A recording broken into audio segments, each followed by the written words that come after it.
Hello everyone, today I have here the LEGO Executor Star Destroyer. It's a beautiful set, I got it for 70 bucks, I think, give or take. It's a beautiful set, there's not too much to it. You can see the plates, you can see the gribbling. Oops. You also get this special 40th anniversary brick and the special plate that you can put on a stand. And if you don't want to see the brick because it makes the stand look unbalanced and asymmetrical, you can just take this grill and put it here. You also have these small Imperial class Star Destroyers attached to the main thing. Now I actually did the math, and for it to be to scale, these things have to be about 6 millimeters shorter. But obviously that's not realistic, so they did the best that they could, and they really made a very good job out of it. It's perfect, really. I don't think it's possible to get a better representation of the smaller Star Destroyer in such a scale. On the bottom you have the engines, all 10 of them. Another one of these Imperial class Star Destroyers. You can also see some blue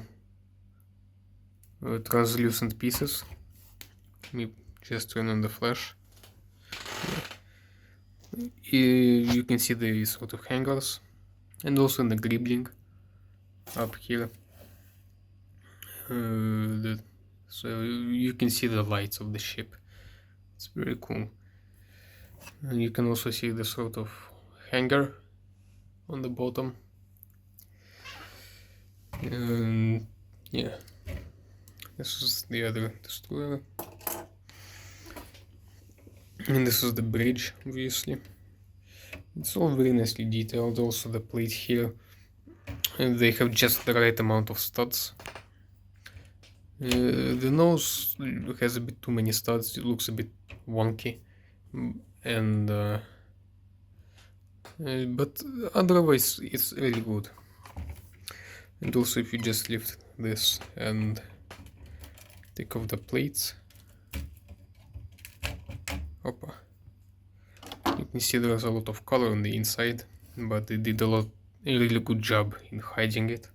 You cannot see any of that color coming through.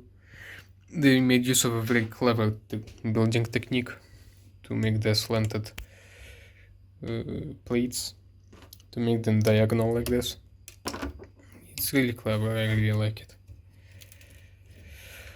Now you can also see a small Easter egg. Oops. To take off the plates. But these are this is a scene from episode 5, The Empire Strikes Back. This is Darth Vader and the Bounty Hunters, where he announces that he wants them to bring him Luke Skywalker. Really cool scene, really cool Easter egg. Sadly, you don't get any minifigures. I think a Darth Vader minifigure would have been perfect with this set. It's a terrible missed opportunity. If I also got a Darth Vader minifigure, I would have been delighted. It would have been perfect. But even without it, the set is awesome. I enjoyed building it. It was very cool, very fun. And yeah, that's about it. Oh, and also one of the pieces, one of these triangular pieces, they came to me in a box bent, so it looked like the nose was coming off like this a bit. It was pointing upward. It did not look good at all. Now luckily I had a replacement that I could use. I just swapped two pieces on, and I put the bent piece in a spot where it's more subtle, where you cannot see the bend. But still, just because one piece was bent, it's bad enough. I don't know how that happened, but it is what it is. And that's about it. See ya. Also, just one more thing. if you compare it to the actual source material, to the actual thing from the movies, you can see that it's a lot thicker than the one in the movies. Like, see, this one it's very thin, but this thing is quite thick. So this whole portion of the ship, like all the way up to here, from the bridge to the nose, width-wise, it is quite alright, but the tail, it's a bit wonky. As you can see, it's not quite the same shape as the tail on that image.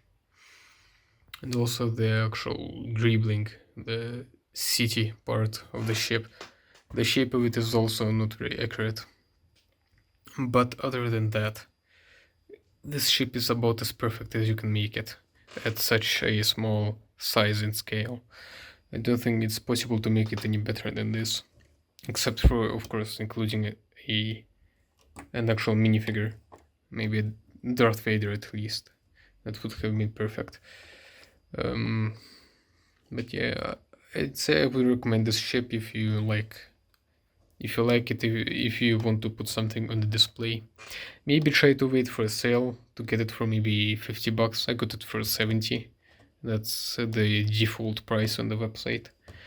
It usually varies region by region, but if you find it on a sale, then you should probably get it. It's a good set, very high quality, very good build, very few complaints.